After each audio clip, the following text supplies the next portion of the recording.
Aloha, everybody, and welcome to this very special episode of our Faith and Family First Triple F podcast, where Jim and I are celebrating an early Christmas with you, our viewers and our listeners. So stay tuned as Jim and I talk about some Christmas things and some other things that are on our hearts. So let's chat about that.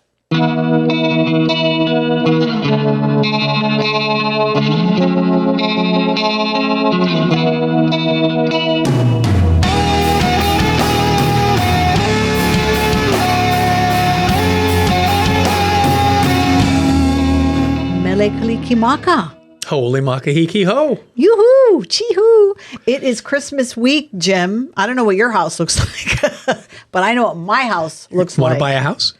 Oh, yeah. If anybody's looking for a house in what area, Jim? Aina. If you're looking for a house in Aina, send an email to jim@jameshochberglaw.com, because I'm allowing him slowly to talk about the fact that he is leaving this beautiful place we call home some point in 2024. Correct. So, but we'll save that for the Jim Hochberg final show, where we will roast you. That's what we are going to do. So we'll mark that. Let's do a Jim Hochberg roast. So Christmas, what's things like for you this week, this crazy Christmas week? How am I going to answer that question? What do you normally do on the week of Christmas? Spend it in New York with my wife's family. So, wow. So you're going to be in freezing snow, I New will York. be in upstate New York. And hopefully it'll be a white Christmas and it'll be great. Yeah. Yep. Well, I will be enjoying Christmas right here in the beautiful state of Hawaii, and I will enjoy Hawaii in the beautiful state of Hawaii for the rest of my life, Jim Hochberg. I, unlike you, am plugged into this place. This is home for me. So That's a beautiful thing. yeah. All right. So why don't we do this? Let's talk a little bit about, before we can jump into some positive things, about, maybe ways people are celebrating Christmas, what we're hearing. Let's first just get the yuck out of the way. Let's talk a little bit about the way people are trying to silence Christians and the way they're trying to take over Christmas. And we kind of saw this happening several years ago when they took Christ out of Christmas. I tell people this story. I was working for a big firm, and I'm not going to say the name, here in the state of Hawaii. And I remember I had a small group of Christians that we used to fellowship together every morning. And I remember when we got the notice from Human Resources that we were no longer going to be calling it a Christmas party. It was now going to be a holiday party, because some people found Christmas offensive. So that was the first time I think I ever got involved in anything political. It really bothered me. And so I did a little bit of research. And I remember going to Human Resources and saying, you do know that holiday comes from holy day, right? It really bothered them. And they said, thanks, don't tell me.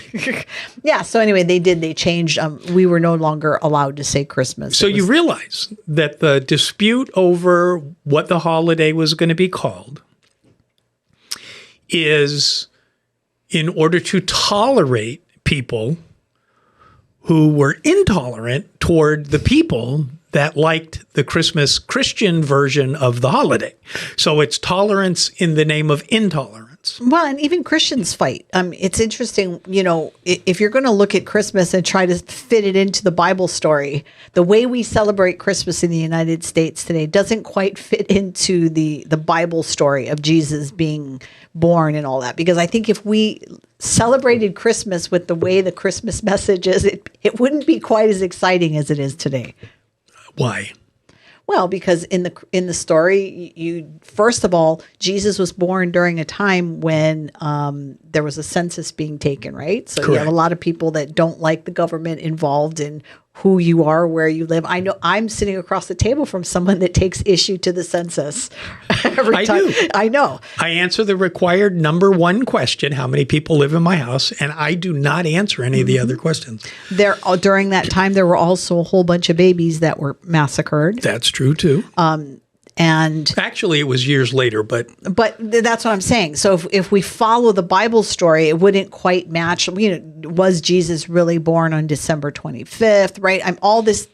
Well, and I think it's pretty well known that they don't know the day that he was born. But now, actually, I bet you with computers, they could reverse engineer astronomy to figure out when that star Somebody did happened that. or something like Somebody that. did that. I saw somewhere. I'll see if I can find it and put it in the link. If I don't, and you know what I'm talking about, put it in the link. Yeah, because but the thing they did that. They checked to see when the star and all that kind of stuff would have been during that time. Okay, kind of like I remember Time Magazine had a news story when they cracked the human genome a long time ago now, and the cover story. The cover of the magazine was an African-looking woman, and the headline was, "We all came from Eve," through reverse engineering the human genome to one person in, the Middle East, blah, blah, blah, blah, blah. Anyway, the reason it doesn't matter whether Jesus was actually, to me, this is a personal thought. The reason it doesn't matter is I'm aware from reading history that at the time of the creation of the church, the Christian church, pagans had a different celebration at Easter, at Christmas, at different times of the year. And the church decided to reclaim those days through things pointing at church and theology. Exactly the same as Janet and I got married on September 11th because we wanted to take back the horror of September 11th, 2001 with our own wedding. And so we reclaimed it as a good day. Well, and so that's why my point was that even among Christian denominations, there are arguments about certain aspects of how we celebrate Christmas. I mean, the Christmas tree that's sitting here between us, right? I mean, it comes from a pagan holiday that, as you said, all of these things were kind of rolled into the way we celebrate. So there are people that ask the question, should Christians celebrate Christmas? And there are, what would you call them? Denominations, branches. There are groups of proclaimed Christians that say no. There are groups of proclaimed Christians that say you shouldn't celebrate anything, no birthdays, no nothing. I have an uncle that's Jehovah's Witness, and they do not celebrate Christmas or birthdays. Right. And so here's what in my family, and same thing with Santa Claus, right? I had some Christians that kind of gave me a little bit of hassles because, I would, when my daughters were little, we would have the Santa presents and all that. But what I always told them is we don't celebrate Santa as like this great, even though he was a real person. And he was a bishop. He was a bishop. And so, I mean, yeah, we understand that. But what I tell them is it's the spirit of giving during Christmas. And so when they would get presents from Santa under the tree, they knew that the presents were from mom. They knew that. But it was the spirit of Christmas that we would celebrate. And so, and of course, the spirit I'm talking about is the Holy Spirit, right? So then I have a very important question. Okay. St. Nicholas, the bishop, were his reindeer sheep or goats? They were not reindeer. No, were they sheep or goats? You know, Jesus is going to divide the things into the sheep and the goats. Yes, that was a scripture back in November. So I was wondering. Yes, I don't know, but were they reindeer? Maybe they weren't reindeer. I don't know. There are real reindeer, but they don't fly. No, I know, but they don't have red noses. And St. Nicholas, with the whole idea of whether he sneaks into people's houses. I mean, I do know that there are some cultures that do have where they would hang their socks outside to dry because they didn't have dryers, and then they'd put the gifts in the socks. I mean, it's kind of interesting to look at the history of where all this stuff comes up. But as Christians, I think that we all agree that we celebrate the birth of Jesus Christ. I will tell you that before I was leaving for Christmas every year, when I actually decorated my house for Christmas, I didn't really do the tree too much because I don't like taking them down. I had an Advent wreath. And all of my Christmas decorations were different versions of nativity scenes, whether it was a big snow globe thing or a musical thing or the little guys separate from each other. Because when my kids were small, I really let the grandparents do the Santa Claus thing and we focused on the Jesus thing. Yeah, and I do too in my house. But now that I have all adult kids, I don't have the same pleasure as I did. Yeah, I mean, there's something about the excitement of Christmas through the eyes of kids, that I kind of miss. But I've got to tell you, I love this time of year when all the lights are up, and I love driving home at night and I've got all the Christmas lights. But I remember a couple of years ago, my board and I were talking about how can we bring Jesus back into Christmas. And so we tried, and maybe I'll resurrect this idea maybe for 2024. But what I wanted to do is start a thing on Facebook. And if you're listening and watching and this interests you, then go ahead and go to the Hawaii Family Forum Facebook page and do this. But I was asking people if they saw Jesus anywhere during Christmas to post the picture on Facebook, right? To bring Jesus back, right? And so there were, one of my board members and I, we were driving all around to find Jesus. And do you know, we saw Santas and we saw snowmen and we saw dancing bears. We saw Care Bears. We saw Teenage Mutant Ninja Turtles. But there were only a few houses that actually had like a manger or Jesus. And we were really surprised. We didn't realize, and this was a couple of years ago. So I purposely, when I'm going out looking at lights, I try to find Jesus. And it's actually a fun thing you could do with your family. It's good drive around. Who finds Jesus first, right? And sometimes he's in a really weird place. Like there is a house in Aiea that's on the corner. And as you're driving up on Kahumanu, it's up there. You cannot miss this house. It's like if you're going up to the fire station that's up there. They go all out. Their whole yard, their house, their roof, they've got all kinds of things. There is a manger there. So it's like, go check out this house. Is it easy to find, or is it surrounded by everything? It's like Waldo. You Okay. got to go. But it's in a prominent place, though. But I thought that was pretty cool. It's like, that's a real fun game you could play with your family. Let's see who finds Jesus first. I remember one of the games I used to play with my kids is we'd be driving down the street and they would count lights on their side to see who had the most lights by the time we got home. And I remember feeling so sorry for my youngest daughter because she was sitting on the right-hand side and my oldest daughter was on the left side. And I felt sorry because she was losing really bad. So I turned around and came back on the side. And my oldest daughter said I cheated. You did. You know what? But Christmas is a time for giving. You were a participation trophy mom. I didn't want my daughter to feel bad. I mean, she was little, and it was fun. But it's a game that my dad used to play with us from when I was little. He would always take us to Hickam. Hickam Air Force Base always put up this really big, beautiful tree at some point. So we'd have this big thing where we'd drive out to Hickam. We'd go drive. I mean, think about that. All you're doing is driving to go check out the Christmas tree. So what is your favorite ornament or display piece or whatever you want to call it? I put under my tree every year 3 empty boxes. And they represent love, hope, and faith. And you have none because they're empty boxes. No, it's to remind me that that's the greatest gift of all. Well, Jesus is the greatest gift, but the gifts of the Holy Spirit, right? And I know there are 7 of them, so I'm going to get all these emails going, wait, there's 7. But for me, it's like, it just reminds me every year, that keeps me focused. And I love that because I get to wrap these gifts that, they remain unopened until Christmas morning, and then Christmas morning open to remind me that this is how I need to do for the year. So that's my own. You should fill the boxes with sand so there's something in them and they're heavy. No, I like that. You can do all kinds of fun stuff. The other thing that I do during Christmas too is I didn't do this in 2022, so I had to remember to do it in 2023. But I like to put up an empty picture frame on my refrigerator. And every time I go into the kitchen and I see this empty picture frame, I pray for somebody somewhere who has no family, because Christmas has the highest suicide rates, and people are, because of the holidays, people have nobody. And it reminds me that there are people that have nobody. And you know what I thought you were going to say it was for? What? To remind you not to eat. Don't open the door. Jim Hochberg, this is a Christmas show. That's what I thought. This is a Christmas show. We are all overeating. The empty picture frame was, don't eat.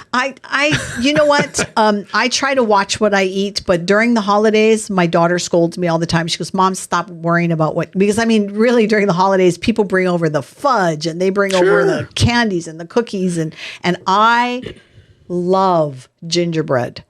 Warm gingerbread right out of the oven. There is nothing like it. So you know what my favorite ornament or thing like an ornament Christmas thing is? A cross. Have you seen And it actually, the first time I saw it, brought tears to my eyes. It is a what do you call those things? Not a statue, but like made out of ceramics. Oh, yeah. Of Santa Claus kneeling before the Jesus. manger. Yes. Yes, with his hat off. I love that too. So the one thing I do every Christmas is I go make myself my own hot chocolate. I make it from scratch. And I sit there and I watch my favorite movie of all time, my favorite Christmas movie. Which is? A Christmas Carol. Oh. I love A Christmas Carol. The 40s? The 1940s version? Them all. Oh, I watch, so every year I watch a different one. I like the Bill Murray one. But you know what? Scrooged. I will tell you, Bill Murray, that's good. The one that actually is really good is the one with Jim Carrey, but it's a cartoon, like a cartoon one that I don't know if it was Disney that put it out. They actually did a really good job. And Jim Carrey, he's gifted with his voices, and he does a really good Scrooge. I love him. But so one of my favorite quotes from A Christmas Carol is this quote, and I'd love to get your thought on this. So this is, if you know the story, you know that Scrooge is still in the beginning. He's still grouchy, still hates Christmas. And he comes into work and his nephew comes to visit him. And his nephew loves Christmas, right? So Scrooge is scolding his nephew, right, for loving Christmas. And this is what his nephew says to him. He says, "There are many things from which I might have derived good, by which I have not profited, I dare say. Christmas among the rest. But I am sure I have always thought of Christmas time, which it comes round, apart from the veneration due to its sacred name and origin, if anything belonging to it can be apart from that, as a good time, a kind, forgiving, charitable, pleasant time. The only time I know of in the long calendar of the year when men and women seem by one consent to open their shut-up hearts freely and to think of people below them as if they really were fellow passengers to the grave, and not another race of creatures bound on other journeys. And therefore, uncle, though it has never put a scrap of gold or silver in my pocket, I believe that it has done me good and will do me good, and I say God bless it." Now, the fundamentalists in the Christian family would say, you can't have anything apart from the sacred nature. So that whole speech was terrible. Oh, I love it. And my favorite scene in there is when Scrooge is visited by Marley, and Marley's wrapped in all those chains. And Marley tells him, "These are the chains I have forged in life." And I think about that. Every time I watch that, I think, what do our chains look like? And we do. We are bound by sins in the past and unforgiveness and all of that stuff. So maybe not quite as visual as Dickens imagined, but I think that only Jesus can break those chains. And that's what we believe. And that's why Christmas is so important, right? Because there is miracles that take place at Christmas because of like what this nephew said. Right? There is something that happens at Christmas where people just tend to treat. Now, not everybody, I know it already. The people that speed to get into the parking place before you, or the lady that cuts you off in the store because she wants that last item that's on sale. Oh, I love those videos of the people fighting in oh my gosh. Target or whatever. Yeah, so that does. It's pretty that funny. Does it's exist. sad. But I'm not responsible for them. I'm responsible for how I react to them, and so that's why it's important to me. What is your favorite Christmas movie? Do you have one? Not really, no. What's the one with the little red wagon? Life of Brian is my favorite Christmas movie. Life of Brian is your favorite Christmas movie? He's born across the street from Jesus on the same night. It's a Christmas movie. Okay, so as we peel off the layers of the reality of Jim Hochberg and myself, I also am a Monty Python. I actually have a very hard time watching any of the Hallmark Christmas movies. Well, because they are too melodramatic and fake and stuff. But this year, Jay Sekulo's son Logan, together with Sean Hannity, are the executive producers on a brand new Hallmark kind of flavored Christmas movie, which Janet and I watched on Thanksgiving Day because that was the first day it was available on Rumble for $20. It's called Jingle Smells. And it's called Jingle Smells because the main guy is a garbage man. So it's worth watching. It's worth $20. Okay. But it is kind of like a Hallmark movie, which I have a very hard time watching because they're fingernails on the chalkboard to me. It's the same story. I can tell you, no matter which one, pull it up. It's this. Man and woman meet. They hate each other. One's trying to steal the other's job, or the other one's got something the other one wants. They don't like each other. They get holed up somewhere because of a snowstorm. And in the process, they fall in love. But then, no, she or he has to go back to their original job. So they must part, and they're far away. And then what happens? They realize they can't live without each other. And the families all want them together. And somehow they end up together at the end. Amen. That's all the that's all of the Christmas story. That's not this one. That's not this one. This one is more of a political than a love story. And the politics are conservative because only Jim Hochberg could say that a political movie could be like a Hallmark movie. Well, the rest of the acting is. But do you know who's in it? Who? Do you remember SNL? Yes. Do you remember Victoria Jackson? I do. She's the one with the voice. And she's the one that does the dumb ukulele songs. Yes. She plays a liberal political activist. It's very funny. Well. So I would recommend Jingle Smells, $20 on Rumble. Okay. Go for it. And I recommend that you go watch A Christmas Carol and look at it as if Jesus is talking to you. Okay. So what are some of these? There's an article that I sent to you that I thought might be kind of fun in this last few minutes to talk about some of the things that people can do at Christmas, maybe some ideas. We're not trying to tell people how to have Christmas because this is Christmas week. People are already doing this. But if you wake up Christmas morning and you want to know, I want to do something different, then here are some suggestions. Because we live in Hawaii, what I love to do is whenever I'm blessed to have visitors, when I used to stay here, what you must do is have a picnic on the beach on Christmas. You must, if you don't live here. If you live here, who cares?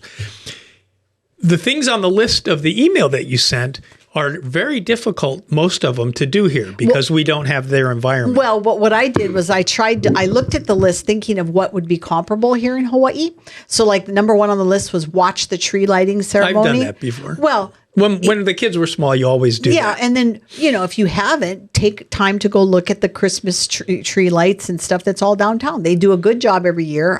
You can actually do the horse carriage ride if they still have that, which is kind of fun. And I think that there is by the stadium, too. They also have now some kind of a Christmas tree. Yeah, that's true. I meant down by the Capitol. Yeah, so there are different ways you can do it. I don't know if Hickam Air Force Base still has their tree lighting ceremony, which probably already happened by this time anyway. But I mean, do like what I do with my girls, driving in the car where we would just go look at lights. There's something precious about that. You can play some good worship music or whatever on there.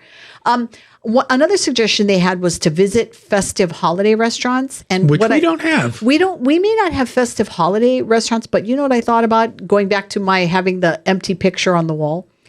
If you do eat out on Christmas Day, leave a nice tip for the waiter or waitress. Because you never know if they're working on Christmas Day. If they're working on Christmas for dinner, it's a Chinese restaurant. Well, I'm telling you, we don't know the story behind them, but give them a little bit of an extra blessing on Christmas Day if that's what you want to do. So the one I liked was go to a holiday market because I did spend 1982 to 1983 living in Germany as an adult.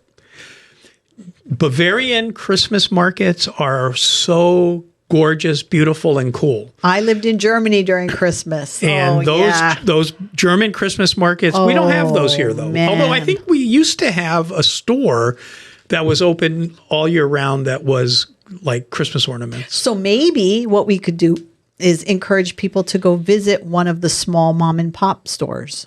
Okay. And I also went ice skating, which was quite fun. You can do that here at the skating rink, but it's not the same. Yeah, yeah. How about in the making your own hot chocolate? You said you did that. And you know what? You can look it up online. And Hawaii style, you got to put some macadamia nuts on the top.